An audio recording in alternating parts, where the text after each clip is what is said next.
속으로. 어제 도널드 트럼프 대통령이 취임 43일 만에 의회 연설에서 밝힌 국정 구상은 이 미국 우선주의 정책을 신속하고 단호하게 강화하겠다는 뜻으로 요약됩니다.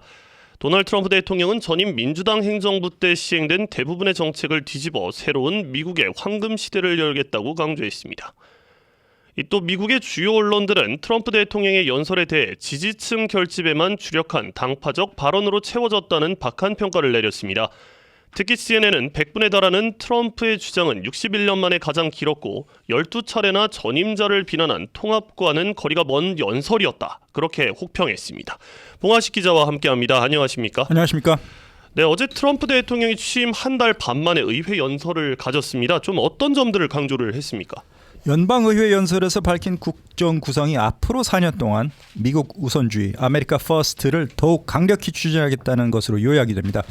250년 미국 역사상 두 번째로 재수행 대통령이라는 특이한 상황 속에서 집권 두 번째 임기 취임한 지 43일 만에 의회 상하원 합동연설 가졌는데요. 골든 에이지, 미국의 황금기를 거듭 선언하고 이렇게 앞으로 4년 동안 미국을 다 바꾸겠다고 트럼프 대통령이 강조했는데 한번 현장의 마지막 발언 들어보시겠습니다. The golden age of America has only just begun. It will be like nothing that has ever been seen before. Thank you. God bless you and God bless America. 네, 방금 들으신 대로 1시간 40분 동안의 연설을 요약하자면 전임 조 바이든 민주당 정권에서 시행됐던 거의 모든 정책을 뒤집어서 새로운 시대를 열겠다 이렇게 강조를 했습니다. 네, 자 구체적으로 이제 들어가 보겠습니다. 어떤 분야의 아젠드를 어떻게 추진하겠다라는 내용이었습니까? 취임 이후에 한 달 반 가량 동안의 경제, 이민, 외교 각종 분야에서 미국 우선주의 정책을 미국 사람들의 이익만을 위해서 신속하고 단호하게 이렇게 진행을 해왔다고 자평했는데 이 기간 동안에 대부분 과거 행정부가 4년 또는 8년 동안 한 것보다 더 많은 것을 이루었다. 이렇게 트럼프 대통령이 자평을 했습니다. 그리고 우리는 이제 막 시작했다면서 첫 단추를 낀 이런 아메리칸 드림 달성의 국정 기조를 계속 이어갈 것이라고 천명을 했고요. 그리고 자신의 재집권 첫 한 달 동안이 미국 역사에서 가장 성공적이었다고 많은 사람들이 얘기하고 있다. 이렇게 자화자찬성 발언 주장을 하기도 했습니다. 100분 가까운 연설에서 대선 유세를 방불케 하는 과장되고 과격한 언사를 거침없이 이어나갔는데요. 이 시간 동안에 민주당 의원들은 비판, 냉소, 야유를 쏟았고요. 공화당 측은 기립박수, 환호, 열광으로 맞섰습니다. 결국 양극단으로 분열된 미국 정치와 사회의 단면을 어제 연설에서도 확실히 드러냈습니다. 저 어제 이거 다 봤거든요. 저 솔직히 얘기하면 이거 공화당 전당대회인 줄 알았습니다.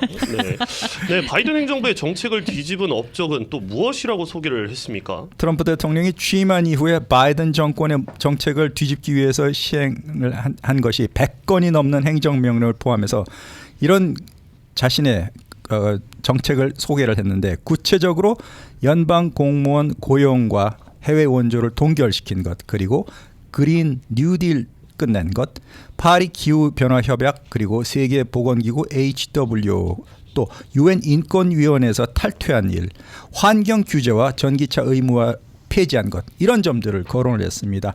그리고 이 밖에 연방 정부의 공식 언어를 영어 하나로 지정을 하고 멕시코만을 미국만으로 개칭을 하고요. 또 북미 최고 봉인 디날리 산을 윌리엄 맥킨리 산으로 개명한 것도 들었습니다.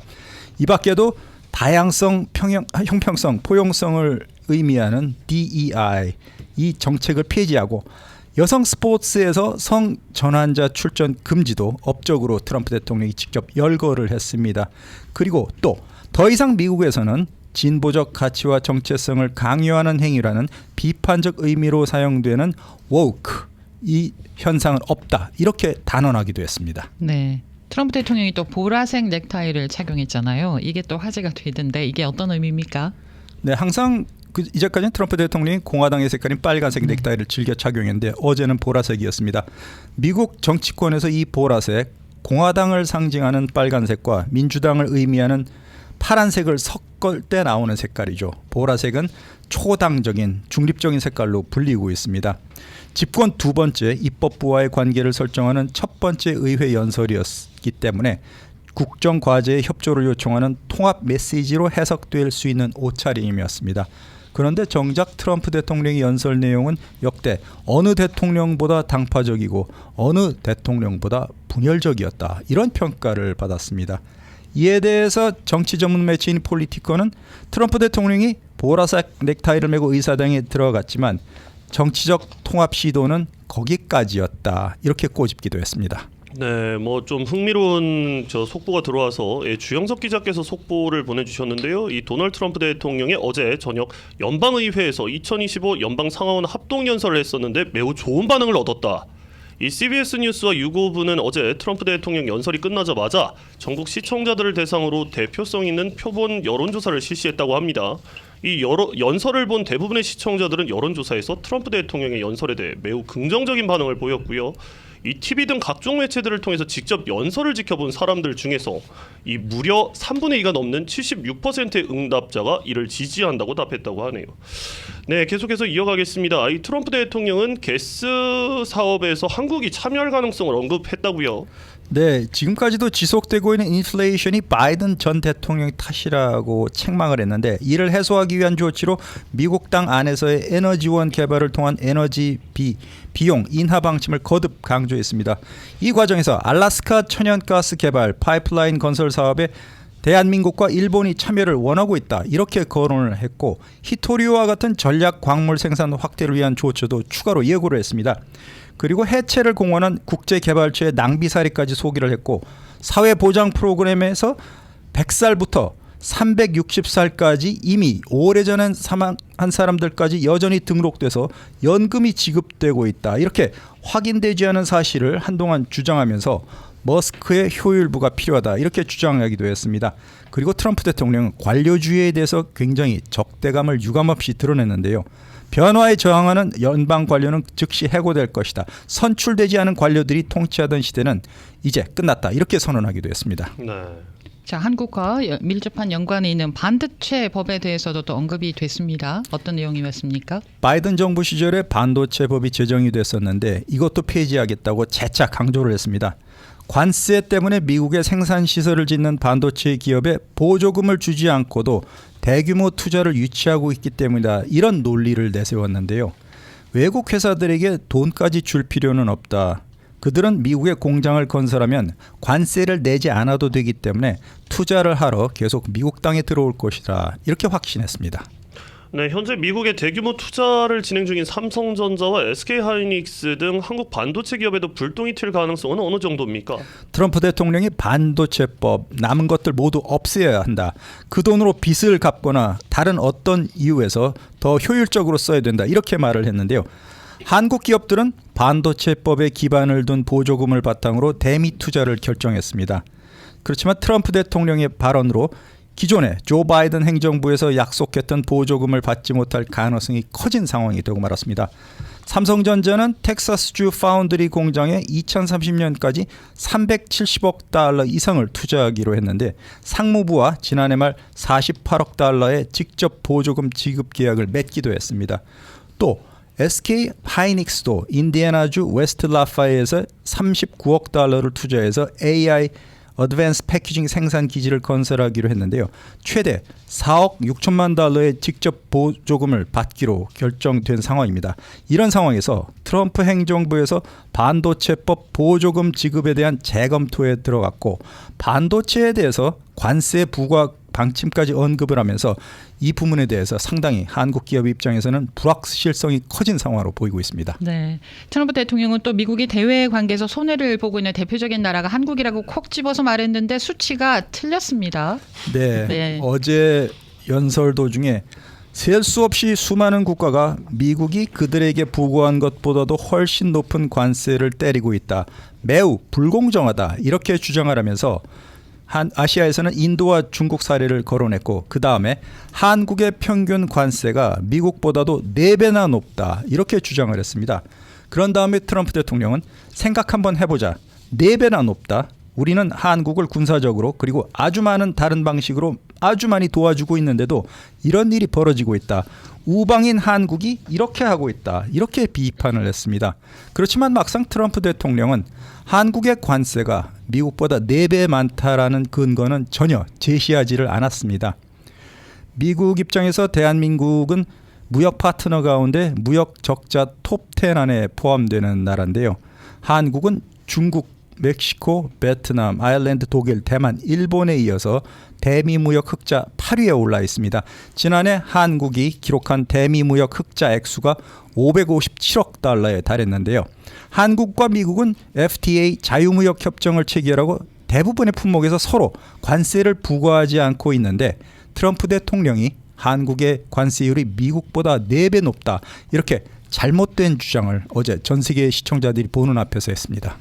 네, 방금 이현주 아나운서께서도 말씀을 하셨습니다만 좀 수치에 굉장히 약한 것 같아요. 집권일기 때도 그러더니 맞아요. CNN과 뉴욕타임스가 이 팩트 체크를 실시간으로 했다고 합니다. 근데 이 사실이 아닌 걸로 확인이 된 것과 또 오해 이런 것들을 포함하니까 20개가 그렇더라. 네, 맞습니다.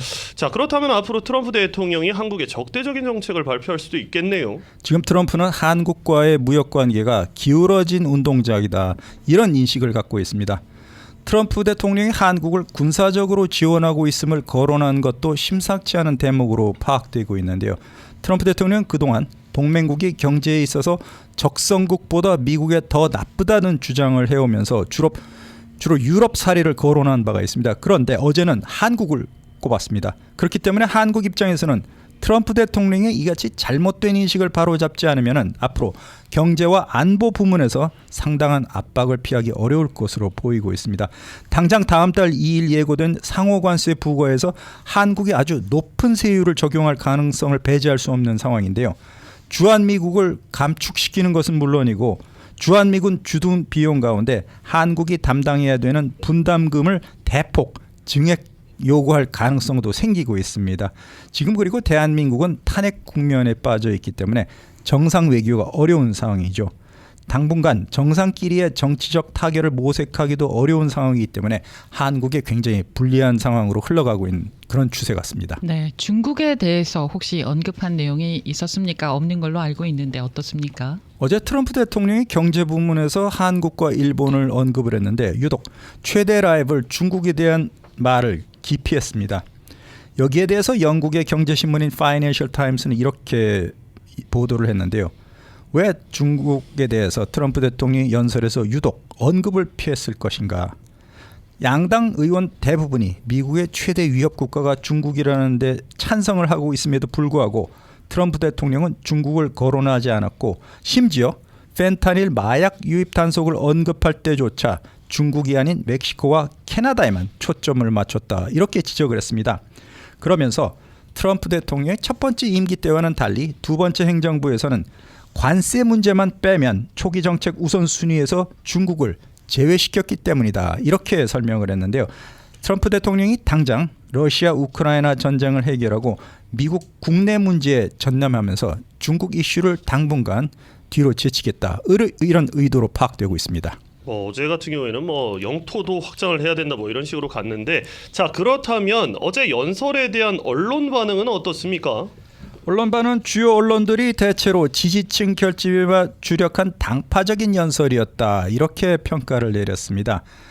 100분 가까운 굉장히 긴 연설 시간이었는데요. 대부분이 자화자찬 또는 전임 조 바이든 대통령과 민주당을 비난하는 내용으로 채워졌습니다. AP통신은 이렇게 썼는데요. 대통령 의회 연설은 국력을 기르기 위한 통합을 요청하는 시간이지만 트럼프 대통령의 경우에는 대선 승리를 자축을 하고 민주당에 대한 비판으로 채워졌다. 집요하게도 당파적인 연설이었다.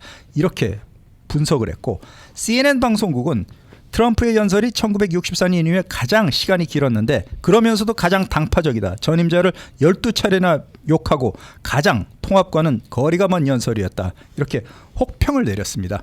다만 트럼프 대통령의 연설이 좋았다고 지적한 언론은 보수 성향의 팍스뉴스였는데 트럼프의 담대한 비전과 민주당의 대안 부재를 잘 보여준 명연설이었다. 대통령이 의회와 전 세계의 미국의 개혁, 아메리칸 드림의 부활이라는 목표를 명확히 보여줬다. 이렇게 칭찬을 했습니다. 앞서 그 CBS가 텔레비전 시청자들의 평가에 대해서는 설문조사를 했다라는 얘기 앞서 잠깐 전해드렸는데 이게 당파적으로도 좀 나뉘지 않을까 싶습니다. 민주당 지지자와 공화당 지지자 사이에 차이가 있을 듯한데요. 어떻습니까? 예, 아까 대통령 연설 지지 시청자가 76%, 반대는 23%에 그쳤다고 말씀을 드렸는데 예. 그럼에도 불구하고 연설이 희망적이었다, 자랑스러웠다 반응이 주를 이뤘습니다. 민주당 지지층 가운데 연설을 시청한 사람들 대부분은 트럼프의 연설이 걱정된다고 대답을 했고요. 예. 또 10명 중 4명은 분노를 느꼈다. 이렇게 응답을 했습니다. 이 밖에도 마이크 존슨 하원의 의장이 트럼프 연설 도중에 소란을 피웠던 민주당 소속 의원인 앨 그린 하원 의원에 대해서 퇴장 조치를 내린 데 대해서는 이 퇴장 조치를 찬성한다는 비율이 76%로 압도적인 그런 긍정적인 반응을 얻었습니다. 하여튼 어제 연설 전 세계적으로 좋든 싫든 굉장히 큰 파장을 일으킨 것 같습니다. 네, 알겠습니다. 고맙습니다. 감사합니다. 네, 봉화식 기자와 함께했습니다.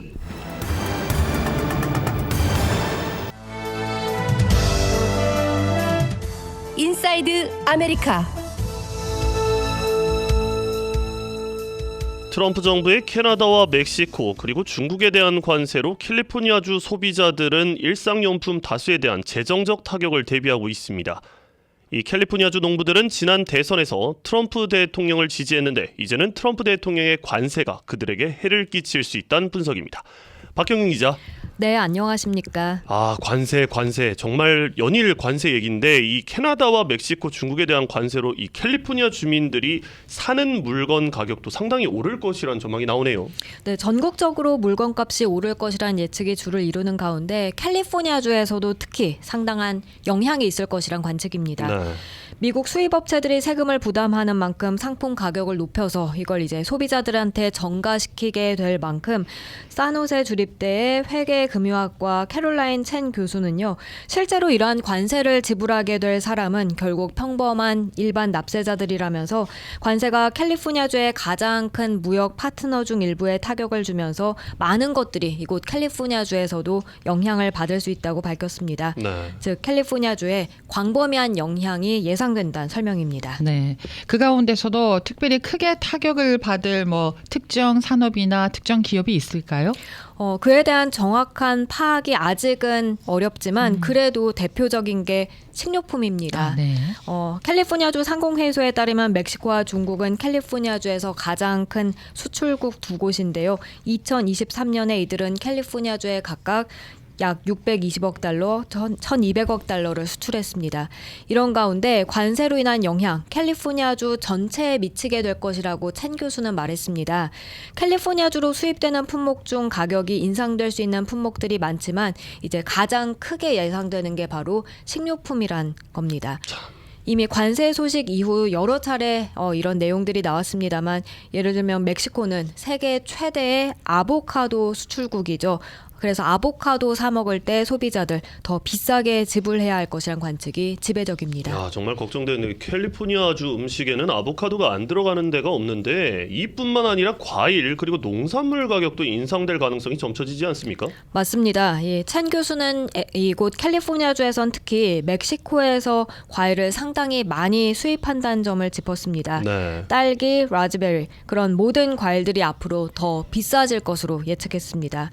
그런가 하면 UC 데이비스의 농업자원경제학과 제임스 셰이어 조교수는요. 아스파라거스, 호박, 버섯, 비트, 무, 오이 이런 멕시코에서 수입되는 농산물 가격이 인상될 가능성이 있는 품목이 다 포함되어 있다고 전했습니다. 네. 캘리포니아는 특히 여름철에 많은 양의 식량을 직접 생산하고 미국의 그 과일, 견과류, 기타 식탁 음식의 40%를 공급하지만 그럼에도 여전히 멕시코에 크게 의존하고 있다고 하는데요. 캘리포니아에서 멕시코가 생산하는 것과 같은 농산물을 많이 생산하긴 하지만요.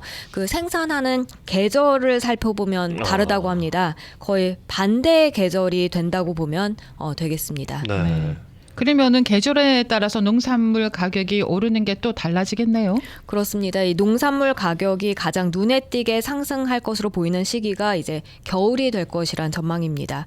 캘리포니아주가 멕시코와 똑같은 농산물을 많이 재배하고 있다는 사실에도 불구하고 겨울에 재배할 수 없는 게 많기 때문이란 설명입니다. 네. 자, 정말 뼈아픈 소식인데 이 또 가격이 많이 오를 것에 이 주류랑 술이 포함되네요. 네, 테킬라와 맥주죠. 네. 네, 코로나, 퍼시픽, 모델로와 같은 인기 브랜드들 가격이 더 비싸질 수 있다는 예측이 나오고 있습니다. 네, 만약에요 멕시코가 보복 관세를 만약에 시행을 한다고 하면 캘리포니아주의 농부 또 생산자에게도 피해를 줄 수 있겠습니다. 네, 그 부분에 대한 우려의 목소리도 높습니다. 단순히 가격만 높아지는 게 아니라 예. 여기엔 이제 노동적인 측면까지 더해지게 된다는 지적인데요. 관세는 농부와 다른 사람들이 농업 쪽에서 일하기 어렵게 만들어서 이 또한 또 다른 과제로 떠오르고 있습니다. 자, 그렇다면 이 멕시코를 짚어봤는데 중국 관세에 따른 캘리포니아주의 영향, 좀 어떤 부분에 영향을 미치는 게 있을까요?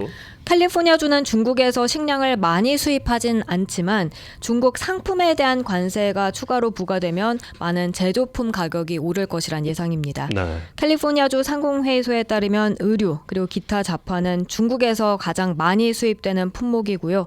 또 중국에서 캘리포니아주로 많이 오는 품목 중 하나가 전자부품인데 이 또한 이제 재정적 타격이 예상됩니다. 예를 들면 노트북이 미국에서 제조되지 않았더라도 미국 회사가 제조 비용을 지불하게 되면 여전히 지금보다 더 비싸질 수 있겠습니다.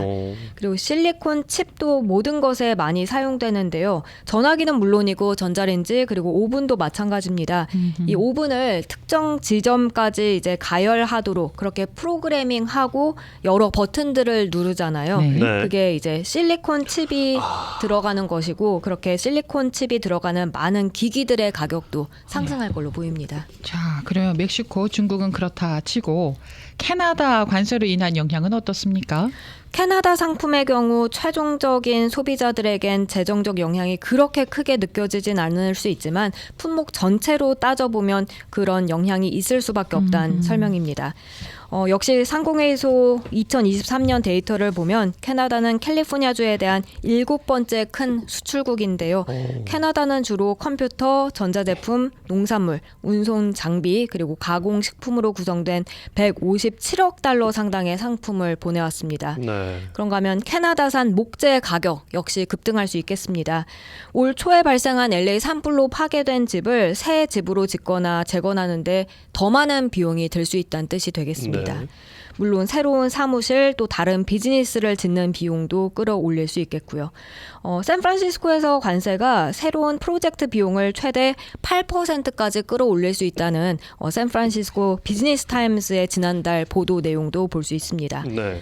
이 밖에 캘리 블루북에 따르면 관세로 인해서 전국에서 판매되는 거의 모든 자동차 가격은 최소 3,000달러 이상 오를 것으로 그런 가능성이 어이구, 높고요. 최소 3톤 달러네요. 네, 최소 3,000달러. 예. 이처럼 관세가 캘리포니아주 수많은 산업에 영향을 미치겠지만 가격이 하룻밤 사이에 급등하진 않겠고 그런 예측들 많이 나오곤 있지만 장기적인 영향을 알아보고 또 이해하기까지는 좀 더 상당한 시간이 필요할 것으로 보입니다. 지금 당장 올려놨는데 또 떨어뜨리기까지 또 얼마나 많은 시간이 걸리겠습니까? 네. 네. 그래서 사재기가 또 그렇겠죠. 그렇게 일어난다고 하잖아요. 네네. 네. 자, 다음 소식입니다. 이런 가운데 미국 식량 생산량에서 가장 큰 비중을 차지하는 캘리포니아주 농장주들은 이 관세로 인해서 큰 타격을 받게 될 것이란 우려감을 나타내고 있네요. 네, 캘리포니아주 농부들의 걱정이 커지고 있습니다. 네. 캐나다, 멕시코, 중국이 보복 관세를 부과하게 될 경우 캘리포니아주 농부들의 큰 타격은 불가피하기 때문입니다. 이 캘리포니아주 농부들이 사실 트럼프 행정부가 대규모 추방 조치로 인해서 작물 심고 수확하는 저임금 농장 노동자 계급이 파괴될 수 있다는 우려 때문에 이미 흔들리고 있는데 그런 상황에서 지금 또 관세 부과 소식까지 들려오고 있는 겁니다. 한 연구에 따르면 캘리포니아주 농장 노동자의 절반 이상이 불법 체류자고요. 이렇게 많군요. 네, 네. 지난해 선거에서 캘리포니아주 많은 농부들 트럼프 대통령을 큰 차이로 지지했었는데요. 그런데 지금 이런 상황에서도 괜히 트럼프를 비판하는 것으로 비춰질까 봐 또는 행정부가 과거처럼 농부들을 좀 보호해 주길 바라는 그런 마음에 이런 농부들은 우려되는 점을 공개적으로 말하는 걸 또 꺼려하는 그런 분위기입니다. 네. 그렇지만 캘리포니아주 공곡정책연구소는 농부들에게 쉬운 시기는 아니라고 꼬집었고요. 그러면서 이전보다 더 큰 압박에 직면해 있다고 전했습니다. 네. 사실 농사 짓는 거는 조금만 때가 늦으면 인력이 없어서 참 큰 피해를 보는 곳인데 자, 이에 캘리포니아주 농부들은 요즘 관련 뉴스를 주의 깊게 보고 있다고요? 네, 캘리포니아주의 이 산맥 시에라 네바다 사이에 위치한 센트럴밸리 길고 평평한 들판은 세계 정세와는 거리가 멀다고 느껴질 수 있지만요. 그렇지만 아몬드 그런 농장에서 주키니, 애호박 밭에 이르기까지 캘리포니아주 전역의 농부들이 지금 관련 뉴스를 예의주시하고 있습니다. 또 여기에 더해 두려움까지 갖는 그런 분위기입니다. 네, 농장이 많은 지역이 또 캘리포니아주잖아요. 이 캘리포니아주 농업이 이전에 무역 전쟁으로 인해서 피해를 입은 때가 혹시 있었습니까? 네, 캘리포니아주 농장부 수장인 셰넌 더글라스는 성명을 통해 그런 부분을 언급했습니다. 네. 지난 트럼프 행정부 때 중국의 보복 관세가 아몬드 재배자들에게 특히 큰 타격을 입혔다 했는데요. 그때 당시 파운드당 아몬드 가격이 2달러 50센트에서 1달러 40센트로 크게 떨어지고 말았고요. 또 캘리포니아주 식품농무부 보고서를 보면 캘리포니아주 농부들은 2021년 220억 달러 상당의 식량을 수출했는데 그중 아몬드가 가장 많았다고 합니다. 그 뒤를 이어서는 이제 유제품, 와인, 피스타치오 등이 있었고요. 그래서 캘리포니아주 농부들은 세계에서 가장 생산적인 농부들 중 하나로 꼽히지만 이번에 관세로 인해서 농부들에게 또 굉장히 위험이 처해질 수 있다 이런 지적이 함께 나오고 있습니다. 답답합니다. 네, 뭐 하나 오르는 게 아니라 하나에서 줄줄이 다 오르는 상황이기 때문에 참 걱정이 이만저만이 아닙니다. 네, 박영희 기자 감사합니다. 고맙습니다. 네, 박형경 기자였습니다.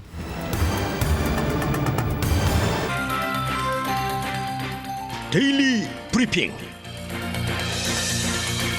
네, 데일리 브리핑 오늘 김동석 미국 한인 유권자 연대 대표와 함께합니다. 대표님 안녕하십니까? 네, 안녕하세요. 네, 우선 대표님 또 다음 주에 LA에 오시게 되는데 좀 어떤 기관의 강사로 초청을 받으셨는지 좀 어떤 일로 오시는지 짧게 소개 좀 부탁드리겠습니다. 아, 네.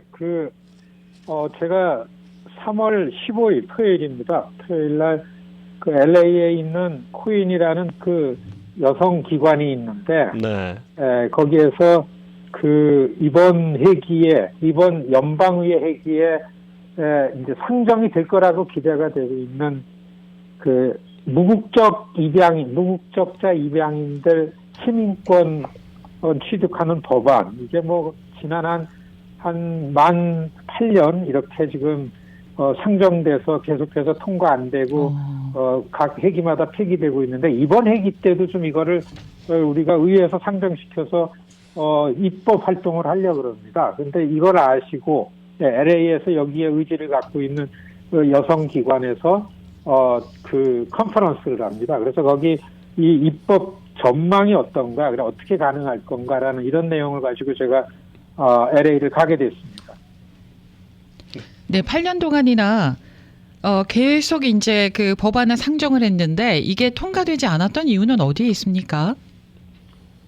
이걸 사실 그 트럼프 정부 들어오면서 사실 이슈화된 건데 2017년에 트럼프가 첫 대통령이 됐잖아요. 그러니까 이게 이민 문제로 알려지면서 이제 이슈가 됐어요. 왜냐하면 무국적자니까 시민권을 주자. 그러니까 이제 이민에 관한 문제가 되는데 사실 알고 보면 내용은 미국 가정의 문제고 또 인권의 문제입니다. 그렇죠. 그런데 지금 이민 관련해서는 미국 분위기가 반이민 분위기가 이 권력을 장악하고 있기 때문에, 그리고 의회에서도 그런 분위기 때문에 오랫동안 이제 열심히 이 활동을 하는데도 이게 어려운 부분이 있었고요. 그리고 두 번째는 입법을 하면은 매우 전략적으로 어프로치를 해야 됩니다. 사실 이 수혜자들 중에서 절반 정도 이상이 한국인 출신 이제 한인 입양인들인데, 그러니까 한인들이 나서는 게 마땅하고, 그리고 한인들이 이 입법을 주도해서 나서면은 좀 목적을 이루는 입법 통과가 되는 걸 놓고서 전략적으로 추진을 해야 되는데, 이런 거죠. 의회에서 되게 반인인 입장을 갖는 쪽은 공화당 쪽의 보수적인 의원들입니다. 네. 그리고 민주당 의원들은 대화가 좀 비교적 되죠. 네. 여기다가 또 좀 어려운 점은 한인들이 들고 나서면은 한인들이 많이 결집돼서 정치적인 힘으로 의원들을 좀 작동시킬 수 있는 지역은 다 민주당 지역구예요. 아시잖아요. LA, 네네. 뉴욕, 뭐 시카고, 아틀란타 그렇죠. 이렇게 한인들이 많이 있는 도시권은 거의 민주당 지역입니다. 그러니까 이거는 법이 통과되려면은 양당이 균형 있게 동의를 해줘야만 통과가 되는데, 그러니까 한인들이 목소리를 많이 높인다 그러면은 금방 민주당 쪽에서 움직이면은 공화당은 이게 이건 저쪽 당의 이슈구나. 그래서 이게 좀 대화가 막히는 거죠.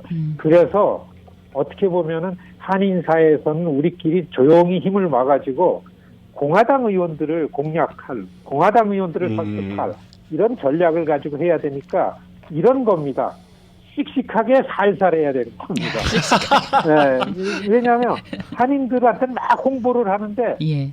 한인들이 홍보가 많이 되면 한인들이 있는 지역구 의원들이 먼저 나서게 되면은 균형이 깨지는 거죠. 그러니까 되게 민주당 의원들은 막 웨이팅 리스트에 이렇게 우리가 킵하고 있는 겁니다. 네. 그래서 공화당 의원을 한 분을 섭외해서 여기에 설득을 해서 그 동의하는 의원으로 다 끌어들이면은 그때서야 민주당 의원 하나 붙여가지고 이렇게 공개하죠. 이야. 이렇게 밸런스로다가 한 6, 70명 이상 확보를 해야 그 다음서부터는 빨라지죠. 이거는 양 당이 균형 있게 동의하니까 초당적인 이슈니까 그 다음부터는 의원들이 편안하게 동의를 해주면은 이제 입법 처리할 정도로 다 수준으로 올라가는 거죠. 야, 근데 그래서 참 쉽지 네. 않은 거.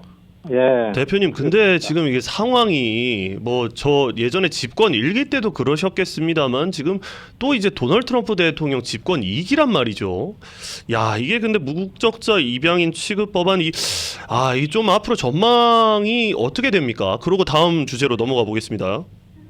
이런 겁니다. 사실은 저는 뭔가 일이 굉장히 어려울 때 전략적으로 어프로치를 하면 뚫리는 면들이 있더라고요. 저는 2007년도에 위안부 결의안이라는 부분도 좀 그런 측면이 있었는데, 이게 지금 공화당이 이거에 동의 안 해주는 거는 네. 이 내용의 전말을 잘 몰라서 그러는 부분도 있고, 네. 그 다음에는 시민권이라는 거는 마땅히 미국이 해야만 되는 일인데, 그렇지만 지금은 아닙니다. 좀 참읍시다. 이런 주장을 해요, 공화당. 왜냐하면 여기서 시민권을 주자고 확 하면 이 다음번에 이민 문제가 이렇게 본물 터지면은 공화당이 감당하기 어려우니까 지금은 이민자 부분을 좀 정리를 한 다음에 좀 나중에 합시다. 이렇게 피해갑니다.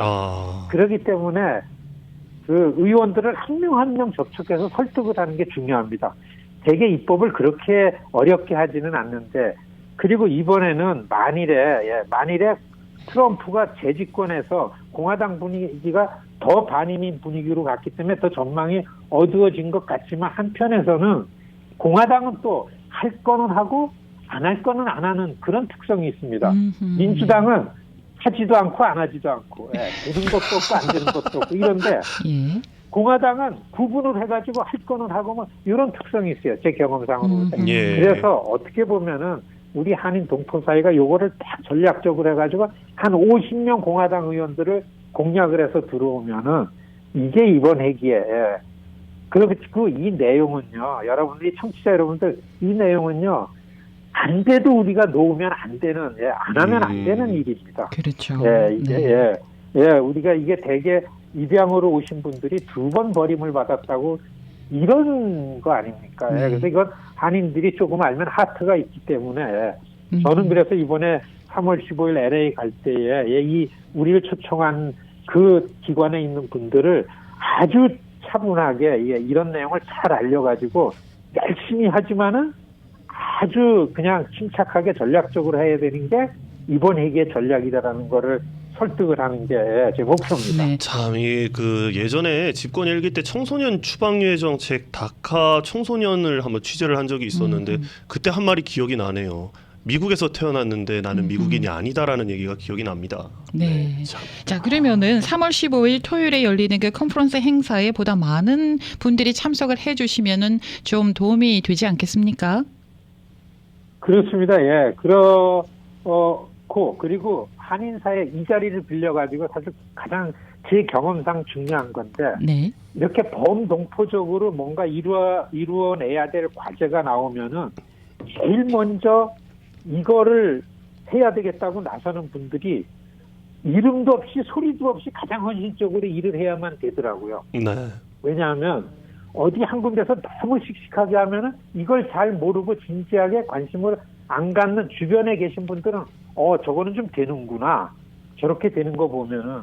그리고서 또 어느 기관에서 하니까 우리는 좀 이런 측면이기 때문에 그래서 이 많은 분들이 힘을 합칠 수 있는 스페이스를 넓게 갖는 게 제일 좋습니다. 그래서 네. 제일 중심에서 제일 고생하면서 헌신적으로 일하는 분들이 제일 알려지지 않게끔 이 캠페인을 하는 게 사실 이완부결의안 그랬습니다.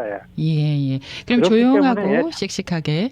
그렇습니다. 네. 조용히 씩씩하게, 네. 조용히 요란스럽게. 예. 이게 아주 어려운 네. 일입니다. 네. 무국적 입양아와 관련한 법안 상정에 관심이 있으신 분들은요. 3월 15일 오는 토요일입니다. 3월 15일 토요일 아침 9시에 아로마 센터 5층에 있는 그 큰 홀에서 행사가 진행이 된다고 합니다.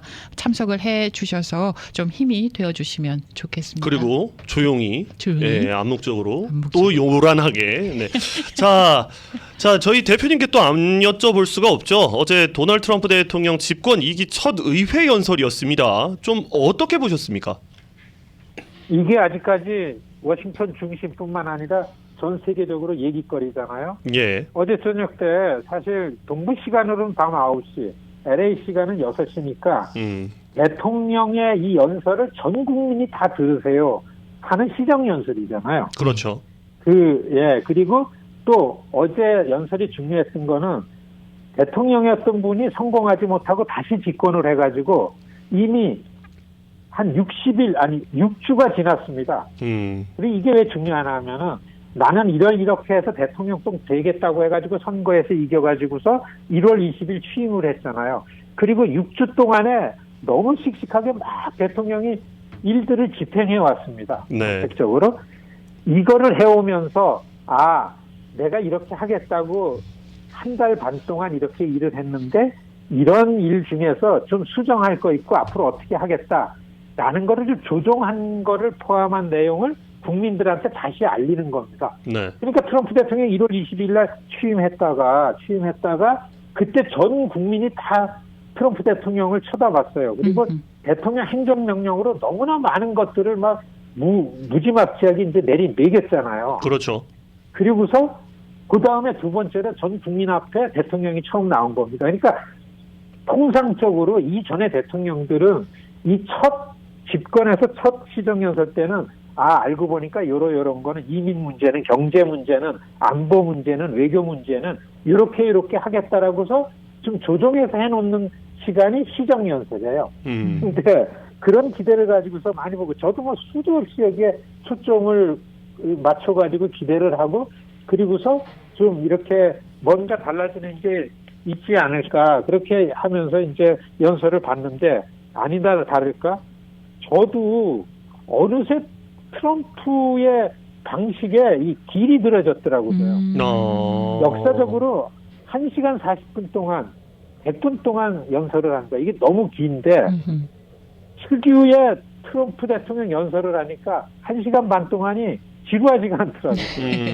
1시간 40분에. 예. 그런데 이건 대통령 연설이 아니잖아요. 역시 이 자랑하고 이 허세 부리고 그다음에 한쪽 편으로다가 반대하는 사람들 모욕을 주고 하면서 이게 원고에 없는 부분도 절반 이상 끼어들면서 그냥 1시간 100분 동안 이거를 한 겁니다. 네. 그래서 오늘 나와서 모든 미디어에서는 특유의 이게 트럼프 대통령은요 내가 대통령이 되겠다 해가지고 대통령 자리로 본인이 선거를 통해서 올라간 게 아니라 전통적인 미국의 대통령 자리를 자기 의자로 끌어내린 겁니다. 그래서 대통령 연설이 정확해야 되고 사실에 입각해야 되고 진실을 얘기해야 되고 지도자적인 그런 면모를 갖춰야 되고 이런 건 다 없어진 겁니다. 이렇게 보고서 지난 6주 동안 한 달 반 동안 해온 거가 미국 역사상 최고의 황금기를 맞이했다라는 걸 다시 그냥 자기 자랑하는 스타일로다가 연설을 한 거. 그게 재미있게 들리더라고요. 이게 대통령인가? 저도 아침에 일어나서 야 이거를 어떻게 이발루에이션 할지를 진짜 몰랐습니다. 네.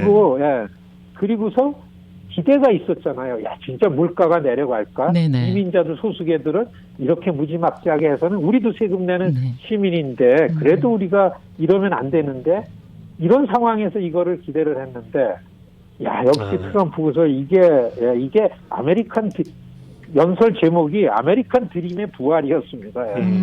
네. 이게 아메리칸 드림일까요? 이런 생각하고 이게 어제 저녁 대통령 연설을 들은 제 소감이고서 느낌입니다. 네, 알겠습니다. 아유, 대표님, 그러면 또 LA에서 뵙기를 기대하겠습니다. 감사합니다. 네, 고맙습니다. 안녕히 계십시오. 네, 자, 김동석 대표였습니다. 네, 오늘 3월 15일 다음 주 토요일입니다. 아로마센터 5층에서 열리는 무국정 입양아 법안 통과를 위한 컨퍼런스 모임에 많은 분들 관심 가져주시면 고맙겠습니다.